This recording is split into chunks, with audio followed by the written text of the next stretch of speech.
ਕੁੰਡਲੀ border ਅਤੇ Singhu border ਦੇ ਉੱਤੇ ਬੜੇ ਪਲਾਨਡ ਤਰੀਕੇ ਨਾਲ ਬੀਜੇਪੀ ਸਰਕਾਰ ਨੇ ਆਰਐਸਐਸ ਦੇ ਪਹਾੜੇ ਦੇ ਟੱਟੂ ਭੇਜ ਕੇ ਸਾਡੇ ਉਸ ਧਰਨੇ ਨੂੰ ਡਿਸਟਰਬ ਕਰਨ ਦੀ ਕੋਸ਼ਿਸ਼ ਕੀਤੀ, ਉਹਨੂੰ ਪ੍ਰੋਵੋਕ ਕਰਨ ਦੀ ਕੋਸ਼ਿਸ਼ ਕੀਤੀ ਹੈ।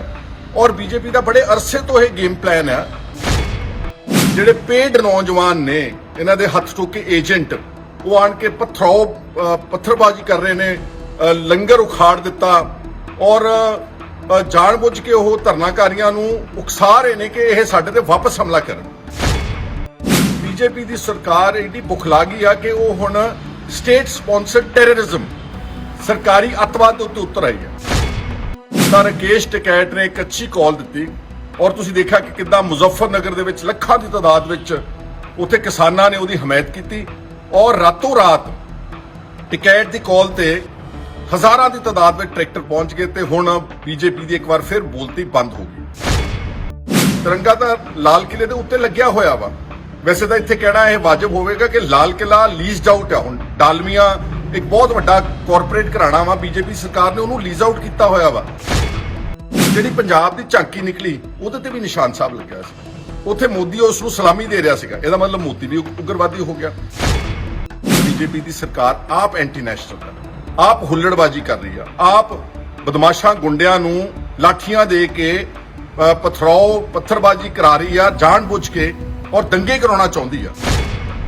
ਗੋਲੀ ਵੱਜਣ ਤੋਂ ਬਾਅਦ ਉਸ ਦਾ ਟਰੈਕਟਰ ਆਊਟ ਆਫ ਕੰਟਰੋਲ ਹੋਇਆ, ਬੈਰੀਕੇਡ ਵਿੱਚ ਵੱਜਿਆ ਔਰ ਉਹਦੀ ਮੌਤ ਹੋਈ। ਔਰ ਜੇ ਐਕਸੀਡੈਂਟ ਹੀ ਸੀਗਾ ਤੇ ਫਿਰ ਉੱਥੇ ਤੈਨਾਤ ਵੱਡੇ ਪੱਧਰ ਤੇ ਪੁਲਿਸ ਤੇ ਸਿਵਲ ਐਡਮਿਨਿਸਟ੍ਰੇਸ਼ਨ ਨੇ ਉਹਨੂੰ ਫਰਸਟ ਏਡ ਕਿਉਂ ਨਹੀਂ ਦਵਾਈ, ਉਹਨੂੰ ਹਸਪੀਟਲ ਕਿਉਂ ਨਹੀਂ ਲੈ ਕੇ ਗਏ। ਦੋਸਤੋ, ਅੱਜ ਆਪਾਂ ਗੱਲ ਕਰਨੀ ਆ ਜਿਹੜੀ ਕੁੰਡਲੀ ਬਾਰਡਰ ਅਤੇ ਸਿੰਘੂ ਬਾਰਡਰ ਦੇ ਉੱਤੇ ਬੜੇ ਪਲਾਨਡ ਤਰੀਕੇ ਨਾਲ ਬੀਜੇਪੀ ਸਰਕਾਰ ਨੇ ਆਰਐਸਐਸ ਦੇ ਪਹਾੜੇ ਦੇ ਟੱਟੂ ਭੇਜ ਕੇ ਸਾਡੇ ਉਸ ਧਰਨੇ ਨੂੰ ਡਿਸਟਰਬ ਕਰਨ ਦੀ ਕੋਸ਼ਿਸ਼ ਕੀਤੀ, ਉਹਨੂੰ ਪ੍ਰੋਵੋਕ ਕਰਨ ਦੀ ਕੋਸ਼ਿਸ਼ ਕੀਤੀ ਹੈ। ਔਰ ਬੀਜੇਪੀ ਦਾ ਬੜੇ ਅਰਸੇ ਤੋਂ ਇਹ ਗੇਮ ਪਲਾਨ ਹੈ। ਜਿਹੜੇ ਲਾਲ ਕਿਲੇ ਵਾਲੇ ਇਨਸੀਡੈਂਟ ਹੋਏ ਉਹ ਤੋਂ ਵੀ ਤੇ ਉਸ ਤੋਂ ਪਹਿਲਾਂ ਵੀ ਕਿ ਇਹ ਖਾਲਿਸਤਾਨੀ ਬੈਠੇ ਨੇ, ਅਰਾਜਕਤਾ ਫੈਲਾਉਣ ਆਏ ਨੇ, ਇਹ ਐਂਟੀ ਨੈਸ਼ਨਲ ਨੇ, ਇਹ ਉਗਰਵਾਦੀ ਨੇ, ਤੇ ਬਹੁਤ ਸਾਰੇ ਟੀਵੀ ਚੈਨਲਸ, ਇੱਥੋਂ ਤੱਕ ਕਿ ਈਵਨ ਹਿੰਦੀ ਦੇ ਨਿਊਜ਼ ਚੈਨਲਸ ਨੇ ਵੀ ਸਿੰਘੂ ਬਾਰਡਰ ਦੇ ਉੱਤੇ ਕਿਸ ਤਰ੍ਹਾਂ ਜਿਹੜੇ ਪੇਡ ਨੌਜਵਾਨ ਨੇ, ਇਹਨਾਂ ਦੇ ਹੱਥ ਟੋਕੇ ਏਜੰਟ, ਉਹ ਆਣ ਕੇ ਪੱਥਰਬਾਜੀ ਕਰ ਰਹੇ ਨੇ, ਲੰਗਰ ਉਖਾੜ ਦਿੱਤਾ ਔਰ ਜਾਣਬੁੱਝ ਕੇ ਉਹ ਧਰਨਾਕਾਰੀਆਂ ਨੂੰ ਉਕਸਾ ਰਹੇ ਨੇ ਕਿ ਇਹ ਸਾਡੇ ਤੇ ਵਾਪਸ ਹਮਲਾ ਕਰਨ। ਪਰ ਮੈਂ ਸਮਝਦਾ ਕਿ ਸਾਡੇ ਜਿਹੜੇ ਉੱਥੇ ਸ਼ਾਂਤਮਈ ਢੰਗ ਦੇ ਨਾਲ ਜਿੰਨੇ ਵੀ ਪੰਜਾਬ, ਹਰਿਆਣਾ, ਉੱਤਰ ਪ੍ਰਦੇਸ਼, ਰਾਜਸਥਾਨ ਤੋਂ ਲੋਕ ਬੈਠੇ ਨੇ, ਉਹ ਉਹਨਾਂ ਦੀ ਇਸ ਖੇਡ ਵਿੱਚ ਨਹੀਂ ਆਏ। ਉਲਟਾ ਉਹਨਾਂ ਨੇ ਜਾਪ ਕਰਨਾ ਸ਼ੁਰੂ ਕਰ ਦਿੱਤਾ, ਉਹਨਾਂ ਨੇ ਸਤਨਾਮ ਵਾਹਿਗੁਰੂ ਵੀ ਕੀਤਾ ਜਾਂ ਹੋਰ ਸ਼ਾਂਤਮਈ ਢੰਗ ਦੇ ਨਾਲ ਉਹਨਾਂ ਨੇ ਆਪਣਾ ਰਿਐਕਸ਼ਨ ਦਿੱਤਾ। ਉਹਦੇ ਨਾਲ ਇੱਕ ਵੱਡਾ ਖੁਲਾਸਾ ਹੋਇਆ ਕਿ ਬੀਜੇਪੀ ਦੀ ਸਰਕਾਰ ਏਡੀ ਬੁਖਲਾ ਗਈ ਆ ਕਿ ਉਹ ਹੁਣ ਸਟੇਟ ਸਪਾਂਸਰਡ ਟੈਰਰਿਜ਼ਮ, ਸਰਕਾਰੀ ਅੱਤਵਾਦ ਦੇ ਉੱਤੇ ਉਤਰ ਆਈ ਹੈ। ਔਰ ਮੈਂ ਸਮਝਦਾ ਕਿ ਆਪਾਂ ਸਭ ਨੂੰ ਇਸ ਮੋਰਚੇ ਨੂੰ ਜਿੰਨਾ ਸ਼ਾਂਤਮਈ ਹੋ ਸਕੇ ਆਪਾਂ ਰੱਖਣਾ ਹੈ। ਔਰ ਮੈਂ ਦਾਤ ਦਿੰਨਾ ਇੱਥੇ ਰਾਕੇਸ਼ ਟਿਕੈਤ ਦੀ ਗਾਜ਼ੀਪੁਰ, ਜਿੱਦਣ ਗਾਜ਼ੀਪੁਰ ਬੀਜੇਪੀ ਸਰਕਾਰ ਨੇ ਉਹ ਪ੍ਰੋਗਰਾਮ ਉਲੀਕ ਲਿਆ ਸੀ ਕਿ ਅਸੀਂ ਧਰਨਾ ਚੁਕਾ ਦੇਣਾ ਕਿਉਂਕਿ 26 ਤਰੀਕ ਦੇ ਕੁਝ ਵਾਕਿਆ ਤੋਂ ਬਾਅਦ ਕੁਝ ਲੋਕ ਡਿਮੋਰਲਾਈਜ਼ ਹੋ ਗਏ ਸੀ, ਉਹਨਾਂ ਦਾ ਮਨੋਬਲ ਡਿੱਗਿਆ, ਕੁਝ ਲੋਕ ਆਪਣੇ ਘਰਾਂ ਨੂੰ ਵਾਪਸ ਜਾਣ ਲੱਗ ਗਏ। ਤਾਂ ਰਾਕੇਸ਼ ਟਿਕੈਤ ਨੇ ਇੱਕ ਅੱਛੀ ਕਾਲ ਦਿੱਤੀ ਔਰ ਤੁਸੀਂ ਦੇਖਿਆ ਕਿ ਕਿੱਦਾਂ ਮੁਜ਼ੱਫਰਨਗਰ ਦੇ ਵਿੱਚ ਲੱਖਾਂ ਦੀ ਤਾਦਾਦ ਵਿੱਚ ਉੱਥੇ ਕਿਸਾਨਾਂ ਨੇ ਉਹਦੀ ਹਮਾਇਤ ਕੀਤੀ ਔਰ ਰਾਤੋਂ ਰਾਤ ਟਿਕੈਟ ਦੀ ਕਾਲ ਤੇ ਹਜ਼ਾਰਾਂ ਦੀ ਤਾਦਾਦ ਵਿੱਚ ਟਰੈਕਟਰ ਪਹੁੰਚ ਗਏ ਤੇ ਹੁਣ ਬੀਜੇਪੀ ਦੀ ਇੱਕ ਵਾਰ ਫਿਰ ਬੋਲਤੀ ਬੰਦ ਹੋ ਗਈ। ਜੋ ਕੁਝ ਥੋੜਾ ਬਹੁਤਾ ਨੈਗੇਟਿਵਿਟੀ ਕ੍ਰੀਏਟ ਅਗਰ ਆਪਾਂ ਸਮਝਦੇ ਹੋਈ ਸੀਗੀ 26 ਵਾਲੇ ਪ੍ਰੋਗਰਾਮ ਤੋਂ, ਉਹ ਹੁਣ ਸਾਰੀ ਸਟੇਬਲਾਈਜ਼ ਹੋ ਗਈ ਹੈ। ਇਸ ਲਈ ਆਪਾਂ ਸਭ ਨੂੰ ਅਪੀਲ ਹੈ ਕਿ ਇਸ ਮੋਰਚੇ ਨੂੰ ਬਰਕਰਾਰ ਰੱਖਣਾ ਵਾ ਔਰ ਬਿਲਕੁਲ ਇਹ ਸਮਝਣਾ ਨਹੀਂਗਾ ਕਿ ਕੁਝ ਇਸ ਤਰ੍ਹਾਂ ਦਾ ਹੋ ਗਿਆ ਸੀਗਾ ਕਿ ਅਸੀਂ ਐਡੀ ਘਬਰਾਹਟ ਵਿੱਚ ਆ ਜਾਈਏ। ਜਿਹੜਾ 26 ਤਰੀਕ ਦਾ ਵਾਕਿਆ ਵੀ ਹੋਏ, ਮੈਂ ਪਹਿਲਾਂ ਵੀ ਕਿਹਾ ਸੀਗਾ, ਨਿਸ਼ਾਨ ਸਾਹਿਬ ਤੇ ਕਿਸਾਨੀ ਝੰਡਾ, ਉਹ ਤਿਰੰਗੇ ਦੀ ਕਿਤੇ ਤੋਹੀਨ ਨਹੀਂ ਕੀਤੀ ਗਈ। ਤਿਰੰਗਾ ਤਾਂ ਲਾਲ ਕਿਲੇ ਦੇ ਉੱਤੇ ਲੱਗਿਆ ਹੋਇਆ ਵਾ। ਵੈਸੇ ਤਾਂ ਇੱਥੇ ਕਹਿਣਾ ਇਹ ਵਾਜਬ ਹੋਵੇਗਾ ਕਿ ਲਾਲ ਕਿਲਾ ਲੀਜ਼ਡ ਆਊਟ ਹੈ। ਹੁਣ ਡਾਲਮੀਆ ਇੱਕ ਬਹੁਤ ਵੱਡਾ ਕਾਰਪੋਰੇਟ ਘਰਾਣਾ ਵਾ, ਬੀਜੇਪੀ ਸਰਕਾਰ ਨੇ ਉਹਨੂੰ ਲੀਜ਼ ਆਊਟ ਕੀਤਾ ਹੋਇਆ ਵਾ। ਜਿਹੜਾ ਇਹ ਕਹਿੰਦੇ ਨੇ ਕਿ ਸਾਡੇ ਤਿਰੰਗੇ ਦੀ ਤੋਹੀਨ ਹੋ ਗਈ, ਸਾਡੇ ਲਾਲ ਕਿਲੇ ਦੀ ਤੋਹੀਨ। ਲਾਲ ਕਿਲਾ ਤਾਂ ਤੁਸੀਂ ਠੇਕੇ ਦੇ ਦਿੱਤਾ ਹੋਇਆ ਡਾਲਮੀਆ ਨੂੰ, ਤੇ ਉਹਦੇ ਚ ਭਾਰਤ ਦੀ ਕਿੱਦਾਂ ਤੋਹੀਨ ਹੋ ਗਈ। ਔਰ ਜਿਹੜਾ ਨਿਸ਼ਾਨ ਸਾਹਿਬ ਆ, ਤੁਸੀਂ ਦੇਖਿਆ ਹੋਣਾ ਰਿਪਬਲਿਕ ਡੇ ਦੇ ਪਰੇਡ ਤੇ ਜਿਹੜੀ ਪੰਜਾਬ ਦੀ ਝਾਂਕੀ ਨਿਕਲੀ ਉਹਦੇ ਤੇ ਵੀ ਨਿਸ਼ਾਨ ਸਾਹਿਬ ਲੱਗਿਆ ਸੀ। ਉੱਥੇ ਮੋਦੀ ਉਸ ਨੂੰ ਸਲਾਮੀ ਦੇ ਰਿਹਾ ਸੀਗਾ, ਇਹਦਾ ਮਤਲਬ ਮੋਦੀ ਵੀ ਉਗਰਵਾਦੀ ਹੋ ਗਿਆ। ਇਸ ਕਰਕੇ ਇਹ ਜਾਣ ਬੁੱਝ ਕੇ ਇਲੈਕਟ੍ਰੋਨਿਕ ਮੀਡੀਆ ਨੇ ਜਿਹੜਾ ਪੇਡ ਚੈਨਲ ਨੇ ਮੋਦੀ ਦੇ, ਉਹਨਾਂ ਨੇ ਇਸ ਨੂੰ ਇਹ ਰੰਗਤ ਦੇਣ ਦੀ ਕੋਸ਼ਿਸ਼ ਕੀਤੀ, ਅੱਜ ਦੀ ਨਹੀਂ ਕਾਫੀ ਅਰਸੇ ਦੀ, ਕਿ ਇਸ ਨੂੰ ਸਿੱਖ ਬਨਾਮ ਹਿੰਦੂ ਜਿਹੜਾ ਹੈ ਮੋਰਚਾ ਬਣਾ ਦਿੱਤਾ ਜਾਵੇ, ਦੰਗੇ ਕਰਾ ਦਿੱਤੇ ਜਾਣ, ਔਰ ਜਦੋਂ ਹਿੰਸਕ ਹੋ ਜਾਵੇ ਅਸੀਂ ਫਿਰ ਆਪਣੇ ਸਾਰੇ ਦੇਸ਼ ਦੇ ਮੈਜੋਰਿਟੀ ਕਮਿਊਨਿਟੀ ਨੂੰ ਭੜਕਾਈਏ ਕਿ ਇਹ ਦੇਖੋ ਇਹ ਲੋਕ ਜਿਹੜੇ ਨੇ ਇਹ ਐਂਟੀ ਨੈਸ਼ਨਲ ਨੇ।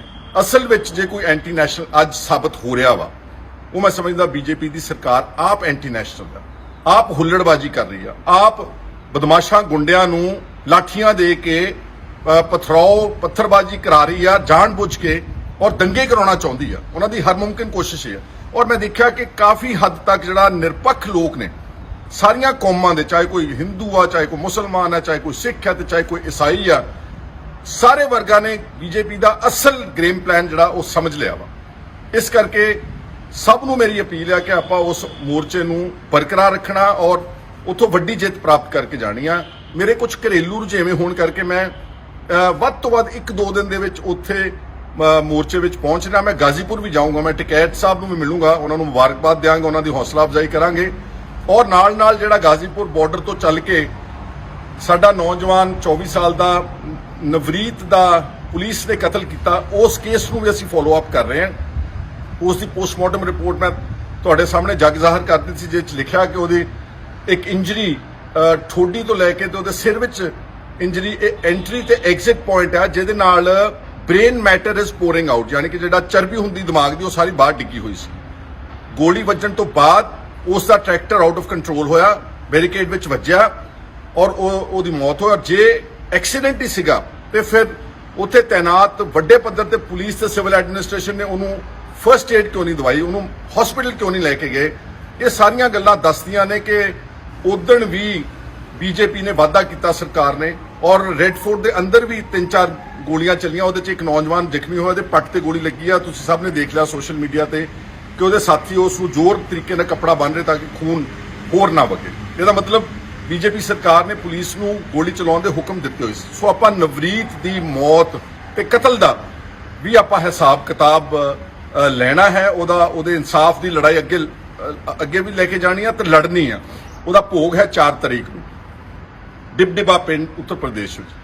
ਮੈਂ ਤਾਂ ਉੱਥੇ ਜਾਊਂਗਾ ਕਿਉਂਕਿ ਉਹਦੇ ਦਾਦਾ ਜੀ ਸਰਦਾਰ ਹਰਦੀਪ ਸਿੰਘ ਡਿਬਡਿਬਾ ਮੇਰੇ ਅਜ਼ੀਜ਼ ਮਿੱਤਰ ਵੀ, ਦੋਸਤ ਨੇ। ਮੇਰੇ ਪਿਤਾ ਜੀ ਸਰਦਾਰ ਸੁਖਜਿੰਦਰ ਸਿੰਘ ਜੀ ਦੇ ਦੋਸਤ ਸੀਗੇ।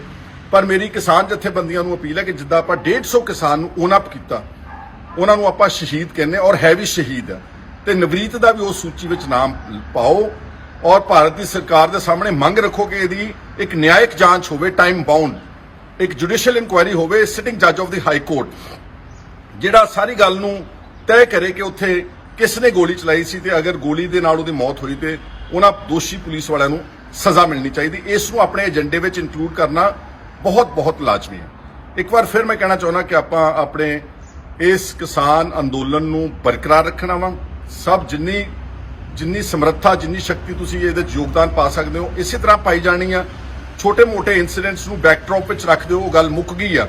ਆਪਾਂ ਆਪਣੀਆਂ ਮੰਗਾਂ, ਆਪਣੇ ਜੋ ਜਾਇਜ਼ ਗੱਲਾਂ, ਉਹਨਾਂ ਨੂੰ ਕਰੀ ਜਾਣਾ, ਔਰ ਜਿੰਨਾ ਵੀ ਬੀਜੇਪੀ ਦੀ ਸਰਕਾਰ ਭੜਕਾਵੇ ਆਪਾਂ ਉਹਨਾਂ ਤੋਂ ਇਸ ਤੋਂ ਬਚਣ ਦੀ ਕੋਸ਼ਿਸ਼ ਕਰਨੀ। ਔਰ ਨਾਲ ਮੈਂ ਇੱਥੇ ਧੰਨਵਾਦ ਕਰਨਾ ਚਾਹੁੰਦਾ ਹਰਿਆਣੇ ਦੇ, ਯੂਪੀ ਦੇ, ਰਾਜਸਥਾਨ ਦੇ, ਉੱਤਰਾਖੰਡ ਦੇ ਸਾਰੇ ਹੀ ਕਿਸਾਨਾਂ ਦਾ, ਸਾਰੇ ਆਪਣੇ ਜਾਟ ਵੀਰਾਂ ਦਾ ਜਾਂ ਹੋਰਨਾਂ ਕੌਮਾਂ ਦਾ, ਜਿਨ੍ਹਾਂ ਨੇ ਇਸ ਮੋਰਚੇ ਨੂੰ ਸਸਟੇਨ ਕਰਨ ਵਾਸਤੇ ਪੂਰੀ ਵਾਹ ਲਾ ਦਿੱਤੀ ਆ। ਤੇ ਜਿਹੜਾ ਬੀਜੇਪੀ ਦੀਆਂ ਕੋਝੀਆਂ ਚਾਲਾਂ ਸੀ, ਜਿਹੜੀਆਂ ਹਿੰਦੂ ਤੇ ਸਿੱਖ ਦੀਆਂ ਦੰਗੇ ਕਰਾ ਕੇ ਤੇ ਇਸ ਮੋਰਚੇ ਨੂੰ ਉਖਾੜਨਾ ਚਾਹੁੰਦੀ ਸੀ, ਉਹਨਾਂ ਸਾਰਿਆਂ ਨੂੰ ਤੁਸੀਂ ਵਿਫਲ ਕਰਤਾ, ਫੇਲ ਕਰ ਦਿੱਤਾ। ਤੁਹਾਡਾ ਸਾਰਿਆਂ ਦਾ ਬਹੁਤ ਸ਼ੁਕਰੀਆ। ਤੋਂ ਮਿਲਦੇ ਆ ਆਉਣ ਵਾਲੇ ਇੱਕ ਅੱਧੇ ਦਿਨ ਦੇ ਵਿੱਚ ਆਪਾਂ ਸਿੰਘੂ ਔਰ ਗਾਜ਼ੀਪੁਰ ਔਰ ਕੁੰਡਲੀ ਬਾਰਡਰ ਦੇ ਉੱਤੇ।